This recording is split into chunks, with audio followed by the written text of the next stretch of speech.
परिचय। माँ, तुम क्या कर रही हो? मैं तुम्हारी फ्रॉक पर एक प्रतिरूप की सिलाई कर रही हूँ।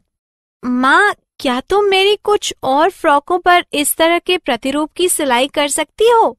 क्यों नहीं, लेकिन मेरे पास उन प्रतिरूपों के लिए पर्याप्त बटन नहीं है। क्या तुम उन्हें मेरे लिए खरीद लाओगी वंशिका? ठीक है माँ। आपको कितने की आवश्यकता होगी? मुझे एक प्रतिरूप के लिए 16 की आवश्यकता पड़ेगी। मैं 5 फ्रॉकों पर प्रतिरूप चाहती हूँ, इसलिए मुझे 16 गुना 5 यानी 80 बटन खरीदने होंगे। बिल्कुल ठीक वंशिका। बच्चों, इस पाठ में आप बीजगणित के बारे में सीखेंगे। उद्देश्य। इस पाठ के अंत में आप निम्न करने में सक्षम हो जाएंगे: बीजगणित को परिभाषित करना, चर राशि को परिभाषित करना, सामान्य अंकगणितीय गुणधर्मों को व्यक्त करने के लिए चर का उपयोग करना, ज्यामितीय अवधारणाओं को व्यक्त करने के लिए चर का उपयोग करना, वास्तविक जीवन की समस्याओं का अनुवाद बीजीय व्यंजकों में करना, बीजीय समीकरणों को हल करना, चर की संकल्पना। अनन्या लकड़ी के त्रिकोण का उपयोग करके नृत्याकृतियां तैयार करती है। एक दिन उसे अपनी सहेली रीता से 10 ऐसी नृत्याकृतियां तैयार करने का एक निवेदन मिलता है। अनन्या को उन्हें बनाने के लिए कितने त्रिकोणों की आवश्यकता होगी? नृत्याकृतियों को ध्यान से देखो।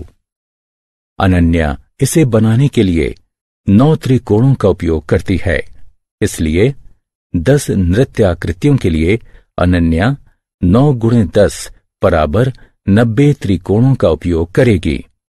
रीता की चाची इन आकृतियों को देखती है और उन्हें इतना पसंद करती है कि वो 50 ऐसे नग बनाने का आदेश दे देती है। अनन्या इन 50 नृत्याकृतियों में कितने त्रिकोणों का उपयोग करेगी?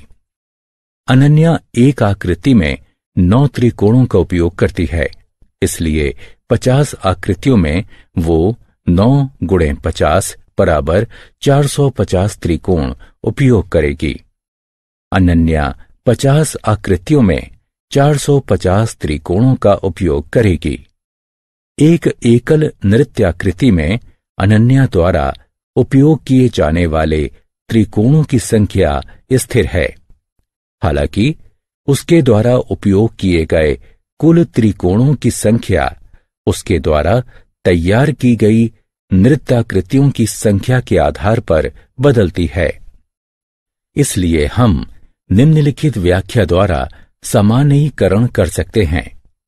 यदि अनन्या n नृत्याकृतियां तैयार करती है, तब उसे 9 गुणे n त्रिकोणों की आवश्यकता होगी। बीजगणित। बीजगणित गणित का एक खंड है जो वर्णमाला के अक्षरों के साथ संख्याओं को दर्शाता है। विभिन्न उत्तर प्राप्त करने के लिए अक्षरों को विभिन्न संख्याओं से बदला जाता है, इसलिए चूंकि अक्षर का संख्यात्मक मान घटता बढ़ता है, उन्हें चर कहा जाता है। आइए कुछ और वास्तविक जीवन की परिस्थितियों को देखते हैं जिसमें बीजगणित का उपयोग किया जाता है। राजू एक हाउसिंग सोसाइटी में कारों को साफ करता है। वह प्रत्येक कार को साफ करने के 200 रुपए लेता है।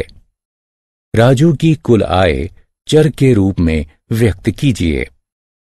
राजू की कुल आय उसके द्वारा साफ की गई कारों पर निर्भर है। मान लीजिए कि वो n कारें साफ करता है। राजू द्वारा एक कार को साफ करने का मूल्य 200 रुपए है, तो राजू द्वारा n कारों को साफ करने का मूल्य 200 गुणा n रुपए होगा। अतः राजू की कुल आमदनी है 200 n रुपए। आइए एक और उदाहरण देखते हैं। रिया अभी 5 वर्ष की है। अब से 10 वर्षों बाद की उसकी आयु ज्ञात कीजिए। एक चर के साथ व्यंजक का सामान्यीकरण कीजिए। अभी रिया की आयु 5 वर्ष है। 10 वर्ष पश्चात रिया की आयु 5 + 10 होगी। m वर्ष पश्चात रिया की आयु 5 + m होगी। इसलिए अब से m वर्षों के पश्चात रिया 5 + m वर्ष की हो जाएगी। अंक गणितीय गुण एवं चर। आइए अब चरों की सहायता से कुछ और अधिक उपयोग होने वाले अंक गणितीय गुणों को व्यक्त करते हैं। ये गुण हैं क्रम विनिमय गुण, सहचर्य गुण, वितरण गुण। आइए प्रत्येक बिंदुओं को संक्षेप में देखते हैं। क्रम विनिमय गुण। दो संख्याओं का जोड़ और गुणा क्रम विनिमय होता है। दूसरे शब्दों में दो संख्याओं के जोड़ और गुणा के क्रम में बदलाव उनके योग और गुणन को प्रभावित नहीं करता है। 9 + 8 तथा 8 + 9 बराबर होता है 5 × 6 तथा 6 × 5 बराबर होता है। क्रम विनिमय गुण सभी संख्याओं के लिए सत्य है। अतः हम इसका चरों के साथ निम्न रूप से सामान्यीकरण कर सकते हैं। a + b बराबर b + a, a × b बराबर b × a। सहचर्य गुण। तीन संख्याओं का जोड़ और गुणा सहचर्य होता है। दूसरे शब्दों में तीन संख्याओं के जोड़ और गुणा के क्रम में बदलाव उनके योग और गुणन को प्रभावित नहीं करता है। कोष्ठक में 9 + 8 + 7 तथा 9 + कोष्ठक में 8 + 7 बराबर हैं। कोष्ठक में 5 × 6 × 4 तथा 5 गुणा कोष्ठक में 6 × 4 भी बराबर हैं। सहचर्य गुणधर्म सभी संख्याओं के लिए सत्य है। अतः हम इसका चरों के साथ निम्न रूप से सामान्यीकरण कर सकते हैं। कोष्ठक में a + b + c बराबर है a + कोष्ठक में b + c बराबर है a × b × c बराबर है a × b × c बराबर है। वितरण गुण। इस व्यंजक को देखिए। 5 गुणा कोष्ठक में 8 + 9। इसे इस प्रकार भी लिखा जा सकता है 5 × 8 + 5 × 9। ये गुण योग पर गुणन की वितरणता के रूप में जाना जाता है। यह सभी संख्याओं के लिए सत्य है। हम अतः इसका चरों के साथ निम्न रूप से सामान्यीकरण कर सकते हैं। कोष्ठक में a + b × c बराबर है a × b = a × c के। ज्यामितीय अवधारणाएं एवं चर। चर की अवधारणा ज्यामिति के लिए बढ़ाई जा सकती है। उदाहरणार्थ, वृत्त का व्यास उसकी त्रिज्या का दुगना होता है। इसे इस प्रकार भी व्यक्त किया जा सकता है। व्यास बराबर 2 × त्रिज्या या d बराबर 2 × r, जहां d और r दोनों चर हैं। यदि r का मान बदलता है तब d का मान भी बदल जाता है। आइए परिमाप और क्षेत्रफल को व्यक्त करने के लिए चरों का उपयोग करते हैं। परिमाप। किसी भी 2 आयामी आकृति की परिधि उसके घेरे की लंबाई होती है। आयत ABCD का परिमाप AB + CB + DC + DA होगा। हम जानते हैं कि आयत की सम्मुख भुजाएं समान होती हैं, इसलिए लंबाई के लिए DC = AB = L और चौड़ाई के लिए DA = CB = B। यदि परिमाप को चर P के द्वारा प्रदर्शित किया जाता है तब P बराबर L जमा B जमा L जमा B होगा, जो कि बराबर होगा 2L जमा 2B के, जो बराबर होगा 2 कोष्ठक में L जमा B के। चर P चरों L तथा B के साथ बदलने से बदलता है। वर्ग का परिमाप ABCD बराबर AB जमा CB जमा DC जमा DA। जैसा कि हम जानते हैं कि एक वर्ग की सभी भुजाएं समान होती हैं, अतः भुजा के लिए AB बराबर CB बराबर DC बराबर DA बराबर S है। यदि परिमाप को चर P के द्वारा दर्शाया जाता है, तब P बराबर S जमा S जमा S जमा S यानी 4S होगा। चर P का मान चर S के साथ घटता बढ़ता है। क्षेत्रफल आयत ABCD का क्षेत्रफल लंबाई गुणा चौड़ाई है। यदि क्षेत्रफल को चर A, लंबाई को L तथा चौड़ाई को B के द्वारा प्रदर्शित किया जाता है, तब A बराबर L गुणा B होगा।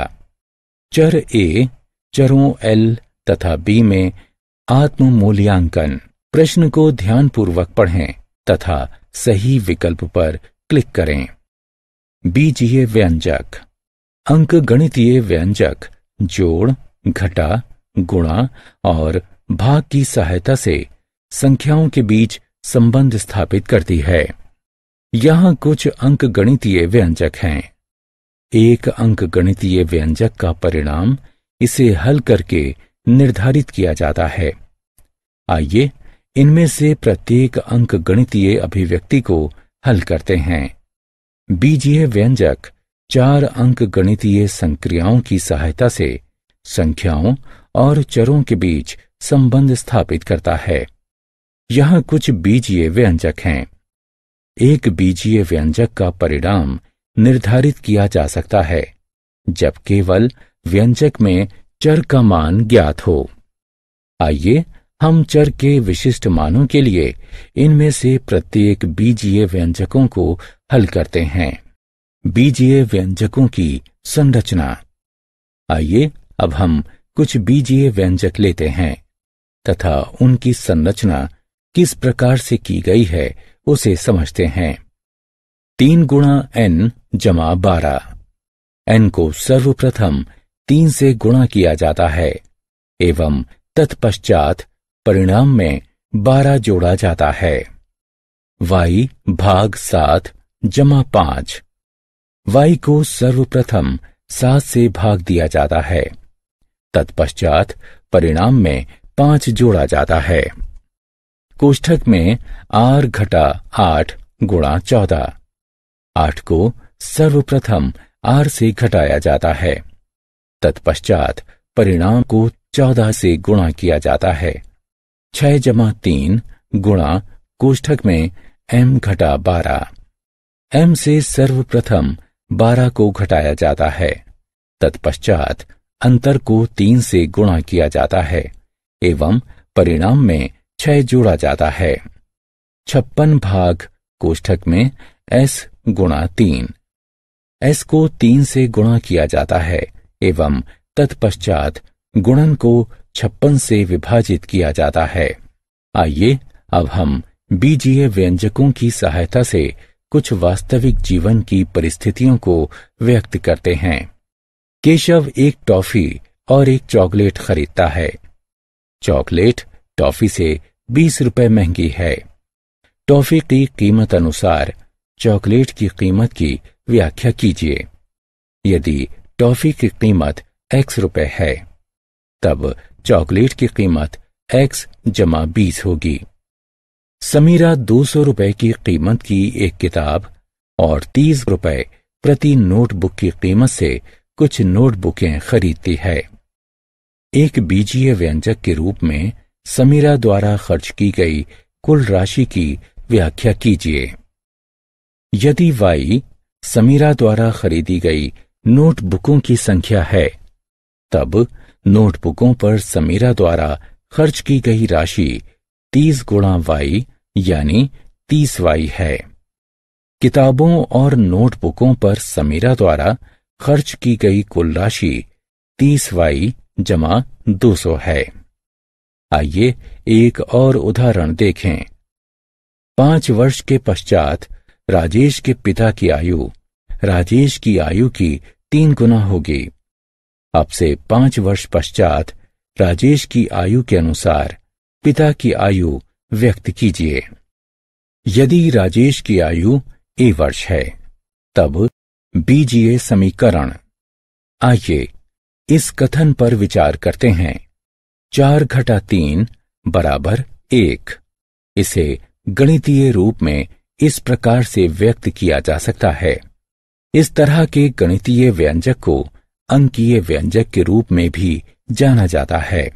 अब गणितीय व्यंजक पर विचार करते हैं।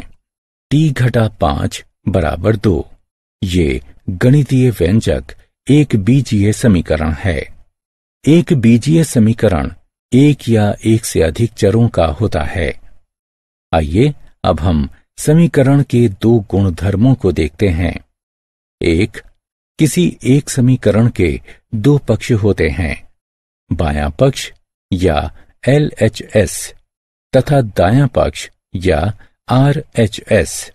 2 बराबर का चिन्ह LHS एवं RHS को बराबर करता है। आइए अब हम सभी पुराने बीजीय व्यंजक को बीजीय समीकरणों के रूप में व्यक्त करते हैं। x जमा 20 बराबर 25, 30y जमा 200 बराबर 1100। कोष्ठक में a जमा 5 गुणा 3 बराबर 45। एक चर का वो मान जिसके लिए एक समीकरण संतुष्ट हो जाता है, उसका हल कहलाता है। आइए अब हम बीजीय व्यंजक के उदाहरण पर पुनर्विचार करते हैं। केशव एक टॉफी और एक चॉकलेट खरीदता है। चॉकलेट की कीमत टॉफी की कीमत से 20 रुपए अधिक है। यदि केशव द्वारा चॉकलेट पर 25 रुपए खर्च किए गए तो टॉफी की कीमत क्या है? एक बीजीय समीकरण बनाइए तथा इसका हल ज्ञात कीजिए।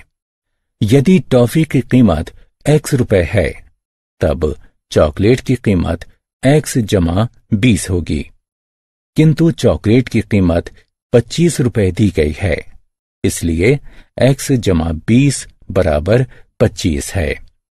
यह समीकरण सत्य है यदि x का मान 5 है, इसलिए x बराबर 5 समीकरण का हल है। इसका मतलब है कि टॉफी की कीमत 5 रुपए है। आइए एक और उदाहरण को देखते हैं।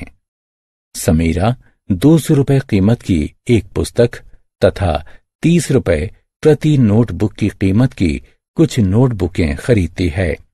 यदि समीरा कुल 1100 रुपए की राशि खर्च करती है तो नोटबुक की कीमत ज्ञात कीजिए।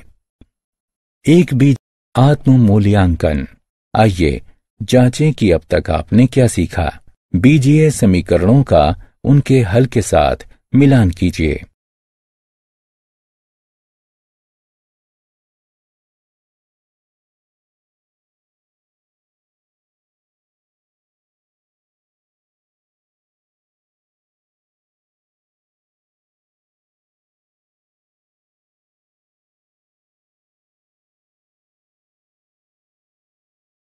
सारांश।